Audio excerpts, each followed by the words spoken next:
So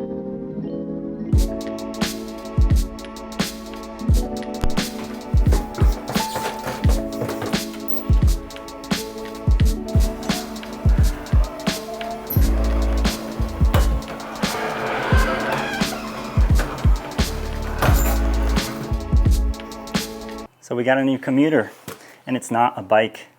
Before I tell you what it is, I'm going to tell you why I wanted this and why I was interested in not just this particular product, but just this general product, the type of product it is. So about 2 years ago, I released a video called The Problem I Have with Bike Commuting. In that video, I talk a little bit about this internal struggle with the dialogue that I have for myself when I'm not commuting 5 days a week on a bicycle.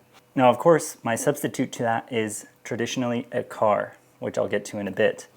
But at the time, I thought that driving a car made me less of a bike commuter, which maybe it did, but the problem I really had wasn't with not riding my bike, it was more so getting into the car. I'm driving into work because I can't ride, and there's like this beautiful orange tone hitting pikes, but I'm stuck in a car. The car just closed me off from the environment around me and the seasonal change that I love seeing on a bike commute. So this should fix that. Now, I'm not saying that I'm anti-car. In fact, my family has a car and a truck. We are a 2-vehicle family. Now, most of the time, I don't use a vehicle to get to work because I ride my bike. But in the scenario that I do have to, I would love to use this instead. So our cars get us to beautiful places, and during inclement weather, get us around town. I'm not saying I'm against cars, but I do have to rethink how I use them day to day. So with all that came the topic of micro-mobility. Now, of course, there's bikes in this garage, and I try to ride my bike to work as much as I can. Recently, though, I've been training for an ultra and running a bunch, and my legs just don't feel like pedaling a bike to work. Of course, the obvious answer for most of you looking at this channel, and this channel was primarily about bikes, would be, well, get an e-bike. But e-bikes do take up a lot of space in the garage, and it's kind of at a premium right now. Now, I'm not saying I'm against another e-bike, but it has to be the right kind.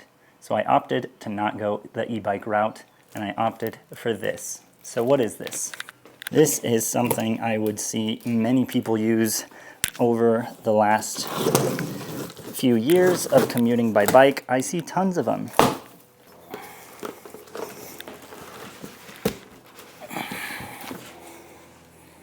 It's like 70-something pounds, so it's not light. Might have to lay this thing down.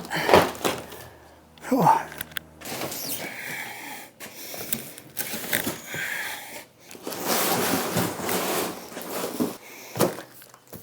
This is an e-scooter. Now, I knew nothing about e-scooters before this summer, but I did a fair amount of research over the summer, and I reached out to Apollo to see if they wanted to collaborate on this project with me to see if this is the ultimate micro-mobility vehicle. Is a scooter a great choice for micro-mobility around a city? If you don't know, I live in Colorado Springs, Colorado, and there is plenty of hills. So I wanted something like the Apollo Phantom V4X to get me up those hills, no problem. We'll talk more about the specs as we unbox it.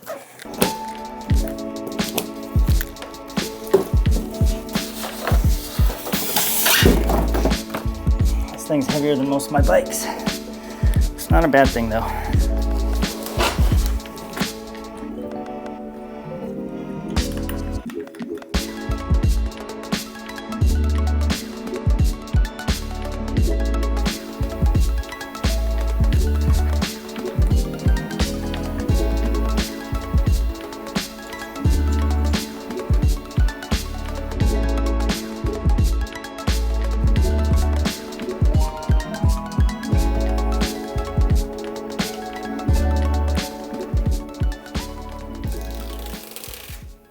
Huge shout out to Apollo too for sending me this. This is kind of like their lock. It's a foldable lock, pretty heavy duty. It weighs quite a bit, and you can attach it right here to the steer. I'm guessing you would call that on a scooter. Yeah, you can attach it so you kind of always have it on you. Thank you. So first impressions of this thing. is that it's a tank. It is definitely not a toy, does not feel like a toy. It feels like you're unboxing a vehicle for sure. It is heavy, it's like 75 pounds, I believe. Yeah, it's a tank. It's definitely says vehicle, not toy. So it's not like a friendly, fun toy that you can use to rip around. I'm sure you can as well, but it's build quality wise, it just seems like a tank. So along with the scooter, they send you out some accessories. Obviously, you have the charger, which is right here.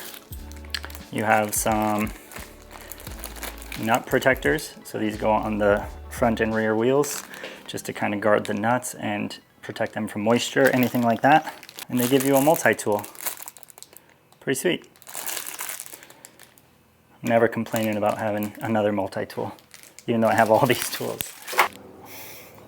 Let's see if this thing powers on. On is right here.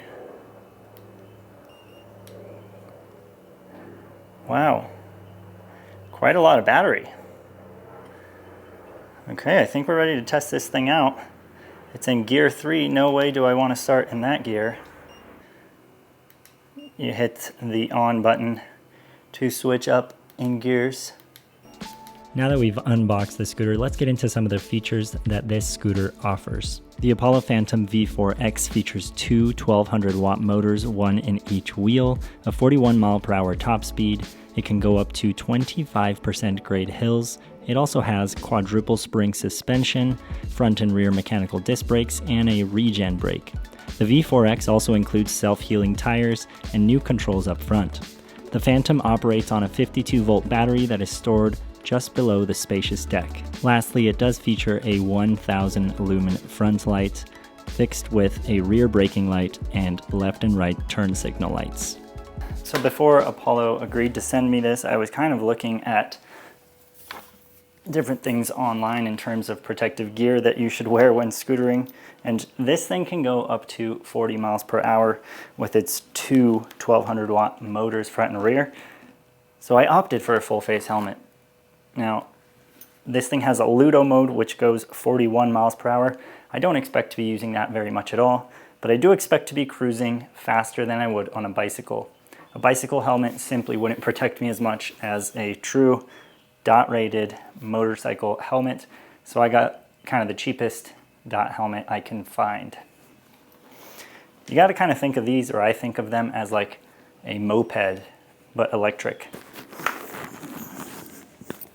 Probably should wear some gloves. It's recording. Oh, I think it's on push to start.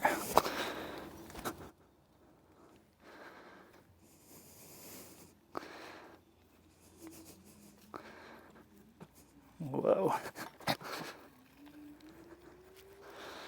Whoa, that is crazy cool. The brakes are pretty sweet too.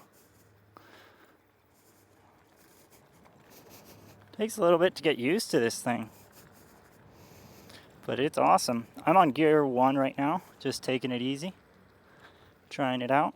Let's switch to gear 2.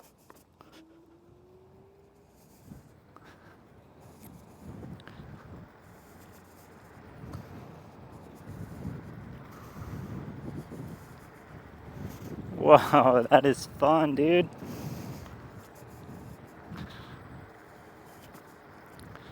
Oh man, that is too much fun. This thing cruises. I need to get used to the reverse brakes. The left brake is a rear brake. Maybe that's the way in the scooter world that it's done. But yeah. Whoa, this thing is rad. Let's whip it up one more time up here.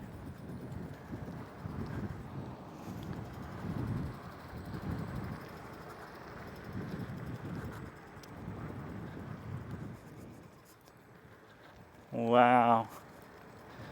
The tires feel amazing. So sick. It's just so, it's a very different ride than a bicycle feel. but the tires are amazing. They feel great. And this regen brake is super sick.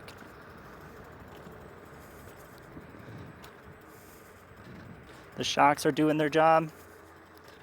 Wow. This thing's gonna be a fun commuter.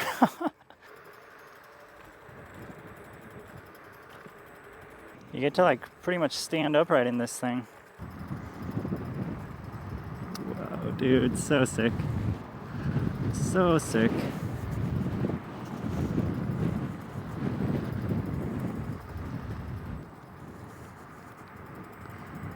Definitely get like a level of comfort that you need to get to. Everything seems slow and twitchy at the same time. It's kind of funny.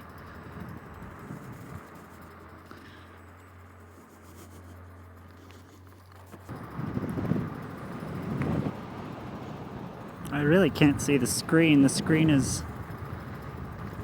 not that bright.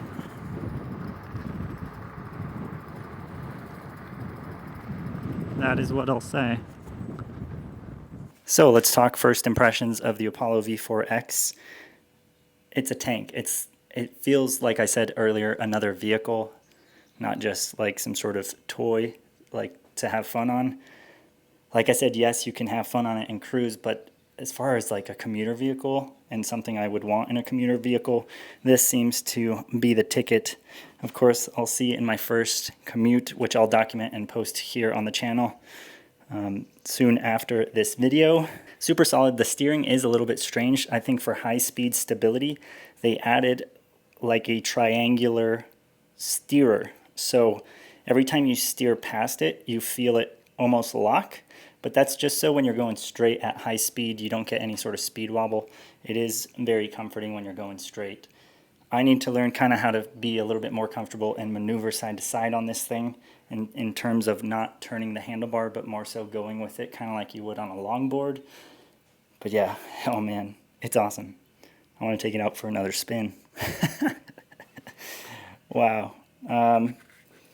As far as the gears go, I only tested gear 1 and 2 right now. And gear 1 did okay. I think it's definitely a gear that everyone should start off on if you haven't ridden a scooter before. But even just around my neighborhood on these hills, it did not stand up to the hills for gear 1. I mean, you can go up them, you would just be going up them pretty slow.